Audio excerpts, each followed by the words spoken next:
Саламатсыздарбы? Ынтымактын эфирдик жүрүшүн Трибуна программасы улантат. Аны мен Мимоза Жаныбек кызы алып барам. Өзүңүздөргө маалым болгондой, жакында Кыргызстанда дагы бир чоң саясий өнүктүк турат. Тагыраагы 28-ноябрда Жогорку Кеңештин депутаттарын шайлоо күнү. Мына ушул шайлоого азыркы учурда даярдыктар кандай көрүлүп жатат? Мына ушул тууралуу сиздерге маалыматтарды беребиз.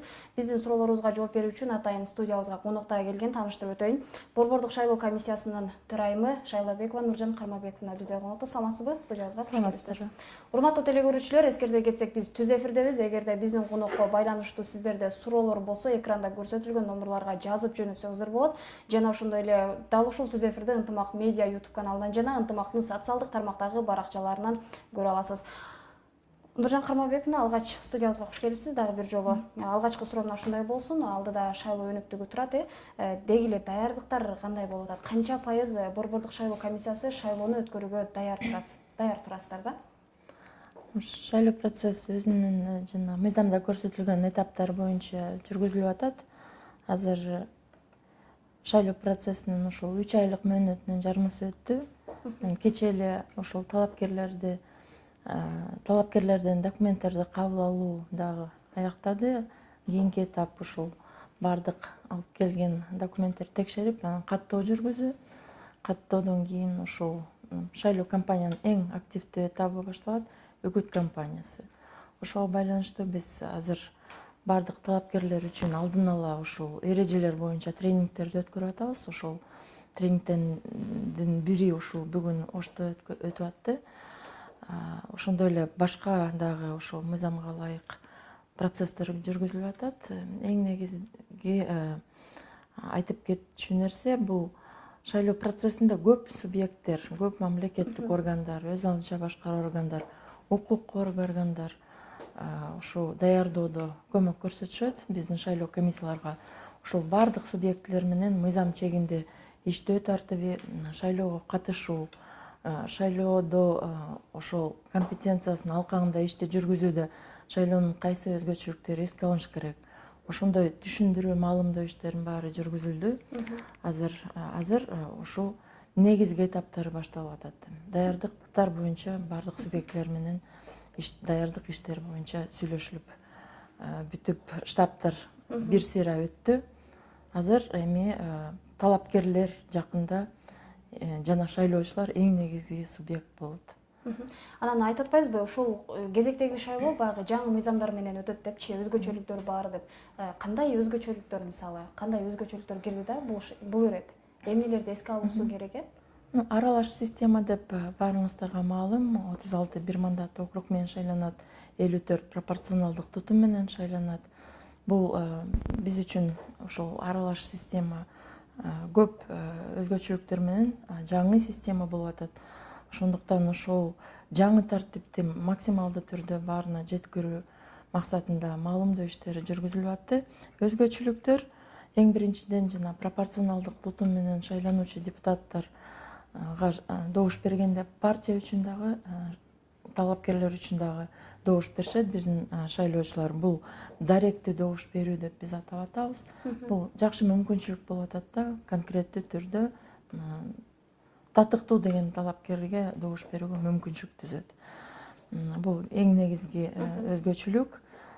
Шайлоонун натыйжасында ушул талапкерлерге мандаттарды, эгерде мисалы партия жанагы мыйзамда белгиленген жалпы шайлоого катышкандардын санынан 5% босогодон өтсө, ошондой эле ар бир региондо 0,5% ошол жердеги шайлоого катышкан шайлоочулардын добуштарын алса, анда мандаттарды бөлүштүрүүгө жетет. Ошондо мандаттарды бөлүштүрүүдө жанагы бекитилген тизме менен эмес, ушул алган добуштарына жараша мандаттар бөлүнөт. Бул жанагы партиялык мындай ички коррупцияга каршы дагы норма болчу. Бул шайлоочуларга көбүрөөк ушундай эркин добуш берүүгө мүмкүнчүлүк түзүү максатында киргизилген.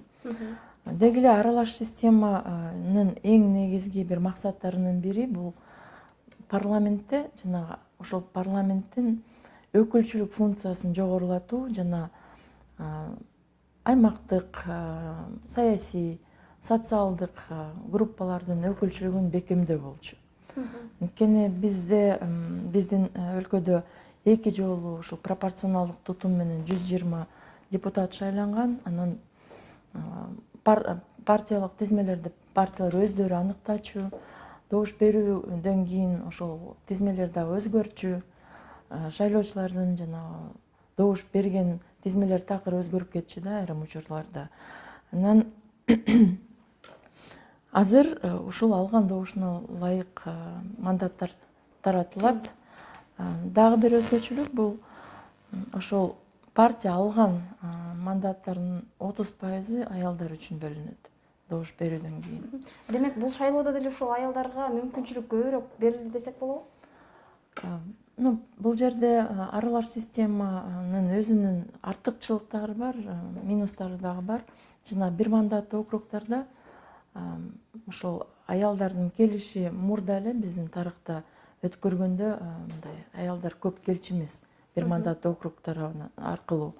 Анан ошол минусту эске алып, жана пропорционалдык тутум менен ушул аялдардын квотасы жана аялдарга мандаттарды бөлүп берүүдө резервдөө мындай атайын чара катары киргизилди, минималдуу түрдө гарантия берүү үчүн.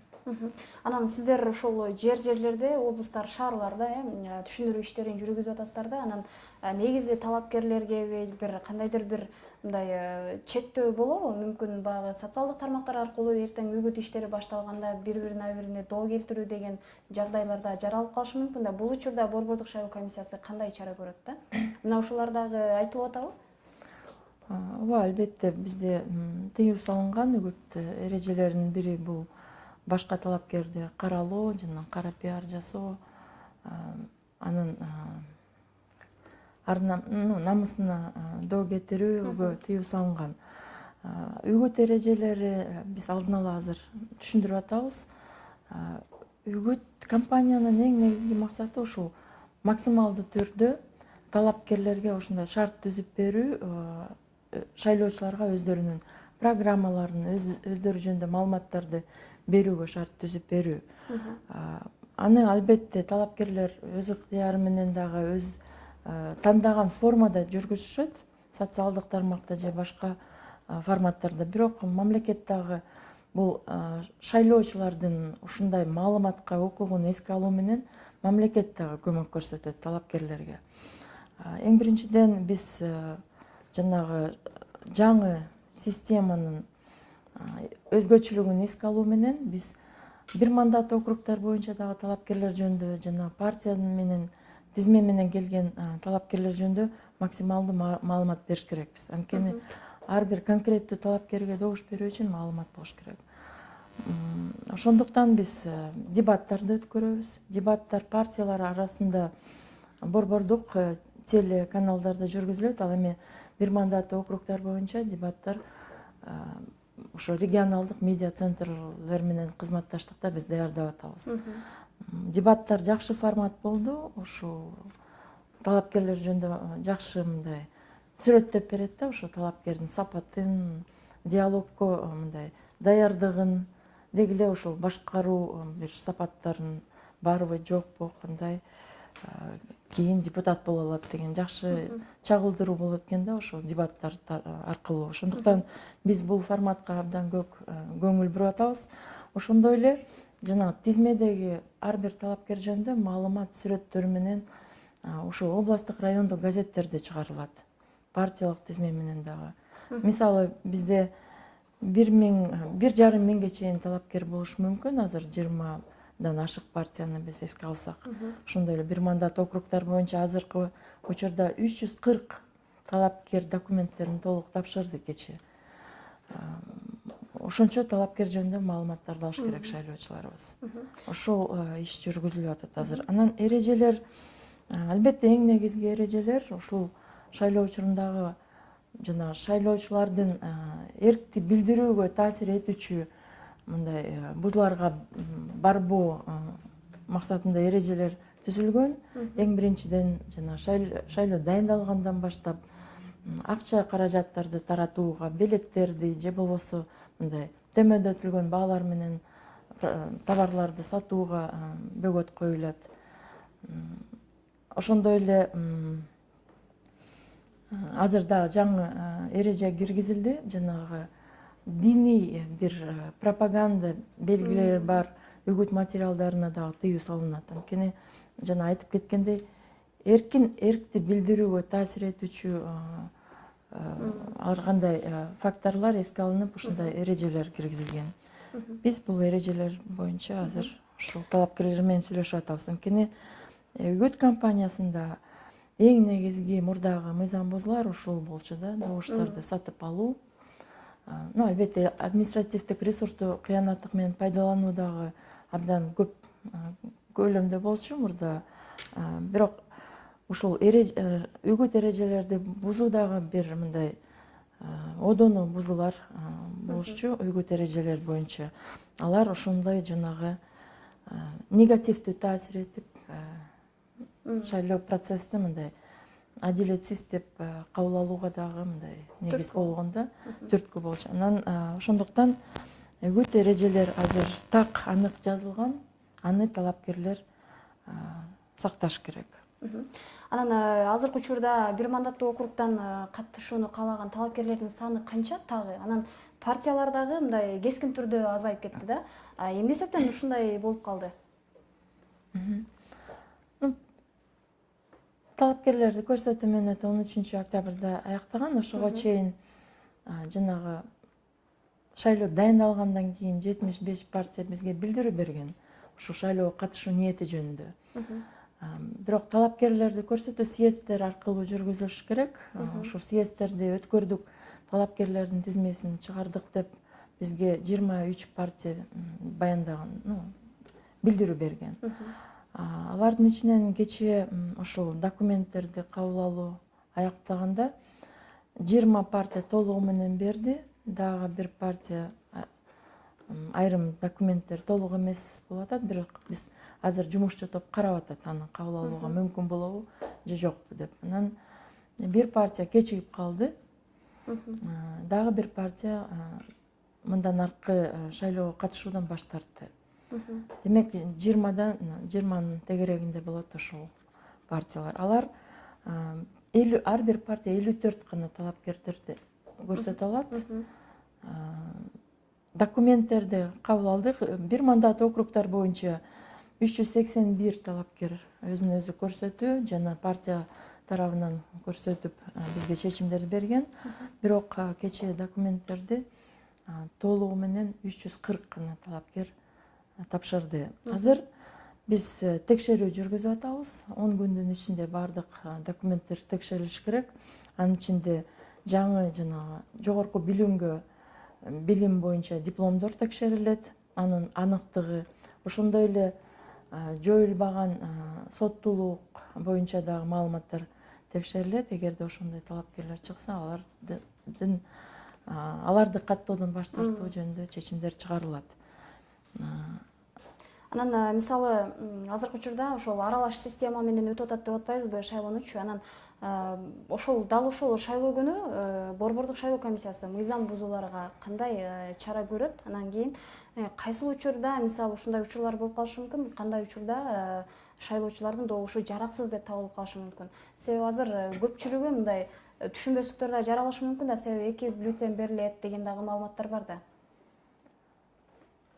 Ооба, биз ушул шайлоо учурундагы мыйзам бузууларга каршы бизде жакшы эффективдүү механизм иштелип чыгып, бир нече шайлоодон бери биз колдонуп атабыз. Бирок мен ойлойм, ушул жолу алар эффективдүү, натыйжалуу иштеп беришет ушул механизм. Ал шайлоо комиссиялардын ушул укук коргоо органдары менен бирдикте ыкчам чара көрүү координациялык топтор. Ошонун алкагында азыр иш жүргүзүлүп атат. Эң негизги максат бул жерде жана милдет коюлган. Жакында ошол укук коргоо органдары менен тренинг дагы, кеңешмелер дагы өттү бардык региондордо. Ал жерде биринчи милдет бул өз убагында жана натыйжалуу чара көрүү мыйзам бузууларга. Ошол өз убагында деген абдан мындай маанилүү эреже да. Эгерде мисалы азыр добуш сатып алуу же башка одону бузуу катталса, ага эффективдүү чара көрүлгөн болсо, анда бул жалпы шайлоо процесске таасир этет. бул талапкерлерге билдирүү берет, мыйзам бузуларга жол берилбейт деп. Шайлоочуларга дагы тынчтык берет, тынчтык сезим. Ушул бардык мыйзам бузууларга каршы ситуация көзөмөлдө турат деп. Жалпы процесске жакшы позитивдүү мындай таасир этет. Ошондуктан ушул милдет коюлду. Ошондой эле шайлоочуларга ошол кабыл алынган чаралар жөнүндө оперативдүү маалымат берүү. Деги эле укук коргоо органдарынын мындай жалпы ыйгарым укугу дагы ошондой да.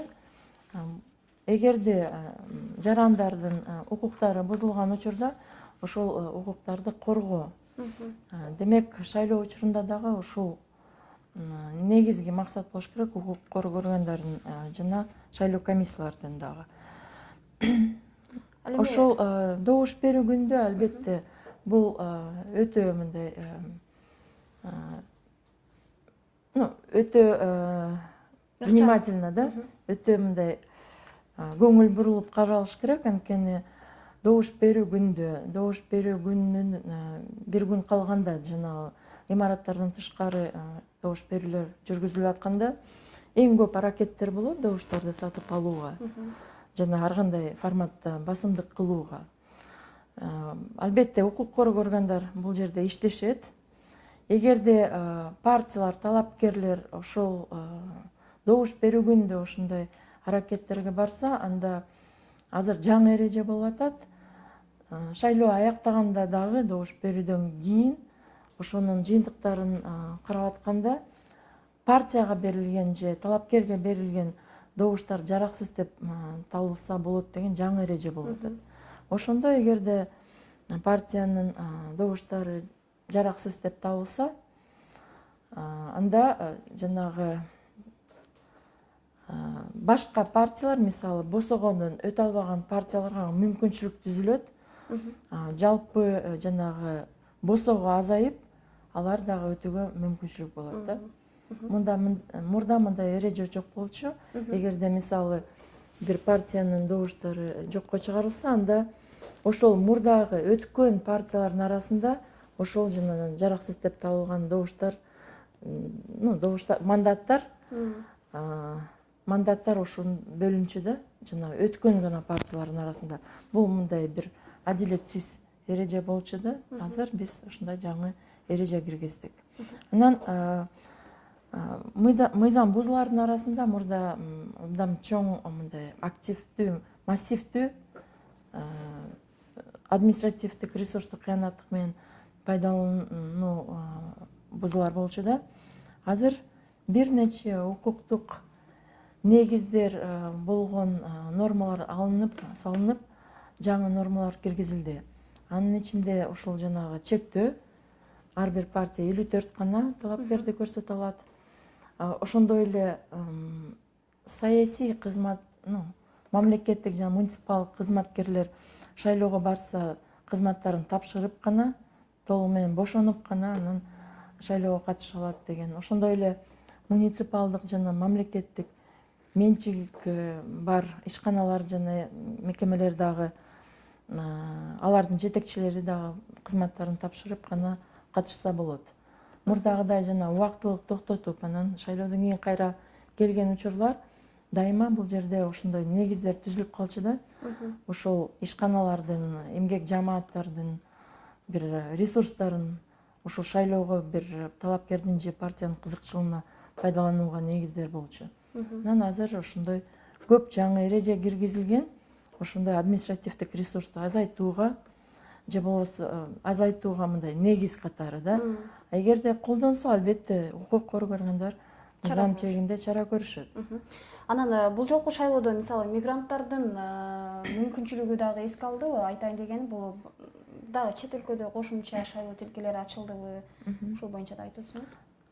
Ооба, чет өлкөдө убактылуу жашаган же жүргөн жарандарыбыздын укугу эске алынды. Алар жана пропорционалдык тутум менен шайлоого катыша алат.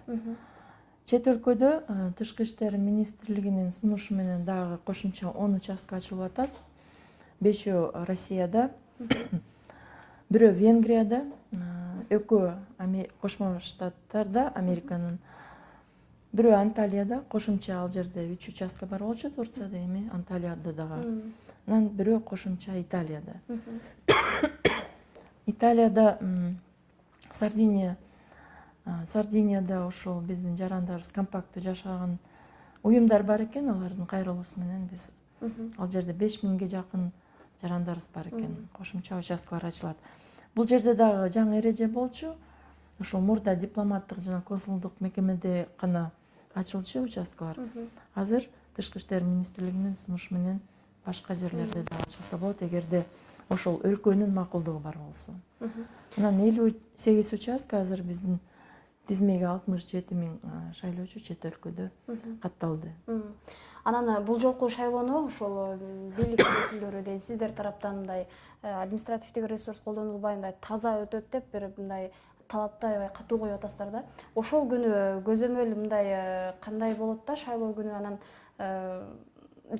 шайлоочулар эмнелерди эске алышы керек да добушун сатпаш үчүн? Шайлоочулардын позициясы абдан маанилүү биздин шайлоого. Мисалы азыр мен жана айтып кеткендей, бардык органдар, мамлекеттик органдар, өз алдынча башкаруу, укук коргоо органдар, шайлоо комиссиялар, мен ишенем, өзүнүн компетенциясын, жоопкерчилигин сезип азыр так иштеп беришет деп. Республикалык штаб ушундай талап койгон, президентибиз дагы ошондой билдирүү жасады, административдик ресурсту колдонууга эч кандай жол берилбейт деп. Бул сөз гана эмес, бул практика иш жүзүндө ишке ашырылат деп. Биз ошого ишенебиз. Анан азыр шайлоочулардын позициясы абдан маанилүү. Ушул учурда шайлоочулар дагы мындай жоопкерчиликтүү мамиле жасап, добуштарын сатпаса деген чакырып кетет элем да. Анан шайлоочуларга эскертип кетет элек. Биздин шайлоо системасы ошо реформанын натыйжасында эркин добуш берүүгө шарттарды түзгөн. Эң биринчиден так жана анык саналат добуш берүүнүн жыйынтыктары. Бир дагы добуш жоголбойт эч жака же бурмаланбайт. Биздин жана технологиялар муну камсыз кылат. Кандайдыр бир басымдык кылуу аракеттер болгон учурда дагы, же болбосо добуштарды сатып алуулар аракеттер талапкерлерден болгон учурда дагы эч ким кимге добуш бергени, шайлоочунун кимге добуш бергенин биле албайт. Биздин автоматтык эсептөөчү урналар добуш берүүнүн жашырундугун кепилдейт. Ал жерде эч кандай белги жок кимге бергенин. Демек, ушул добуш берүүнүн купуялуу сакталат. Демек, эркин добуш берүүгө мүмкүнчүлүк бар. Мен ошого чакырып кетет элем. Ошону эске алсак, эркин добуш берсеңиздер, урматтуу шайлоочулар, эч ким сизге таасир этүүгө укугу жок. Анан сиздин жеке оюңузду билгим келип атат. Буга чейинки шайлоолордо, мисалы, шайлоонун таза өтпөшүнө бир гана ушул борбордук шайлоо комиссиясы күнөөлүү деген да сын пикирлер айтылып келет да. Буга сиздин комментарийиңиз кандай? Кандай ойдосуз? Ооба, өткөн шайлоолордо ошондой жоопкерчилик жүктөлгөн коомчулук тарабынан. Биз аны мойнубузга алабыз, анткени кемчиликтер болгон. Бирок азыр абдан түшүнүк көп болуп атат. Азыр ушул шайлоо комиссиялары уюштуруу жагынан уюштуруп беришет. Каттуу мыйзамга ылайык жүргүзүп беришет. Ал эми абдан маанилүү бул мамлекеттик органдардын кийлигишпөөсү, шайлоо процесске дагы, шайлоо комиссияларынын ишине дагы, укук коргоо органдардын ар бир мыйзам бузууга чара көрүүсү. Бул жерде тандалма дагы мамилелер болбош керек. Бул дагы маанилүү да. Оперативдүү реакция берүү, чара көрүү, бирок тандалма дагы болбош керек. Бир жакшы балдарга жакшы мамиле, жаман балдарга деп мындай тергөө жүргүзүү. Бул жерде бардык компоненттер маанилүү эмес компонент жок шайлоодо. Бул дагы маанилүү. Талапкерлердин позициясы маанилүү, шайлоочулардын мамилеси маанилүү. Ошондуктан биз актанган жокпуз, жана күнөөнү биз мойнубузга алдык.